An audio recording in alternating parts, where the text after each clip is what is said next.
Hello guys and welcome to a new brand video. In today's tutorial, I'm going to show you how to clear your search history on the X platform or Twitter. So first, you will need just to follow these simple steps. Now, we head directly to the twitter.com and then you will need to log in to your account. After that, you will need just to go to your search bar so we can be able to clear the search history. So even if you go to some settings or privacy and search for history, we won't find any other settings concerning the search history. So basically, just go to your feed and here we will find our search history. So let's just search for things so we can fill in our searching history, 2 and enter 3.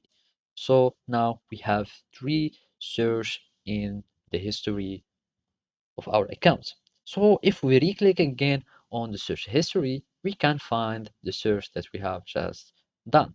So either you can just simply clear all the search history by clicking on clear all, or you just click on this X icon or delete icon on any specific search that you want to delete, or just clear the whole search history. And of course, this action cannot be undone. And basically, make sure to confirm your choice. And by that, you will have your search history that will be fully and successfully deleted. So as you can see, it's as simple as that. All you need is to have your search in here or your keywords that you have searched and then simply clear them by clicking on clear all. So basically, this is how you can do it. Thank you for watching and see you in next tutorials.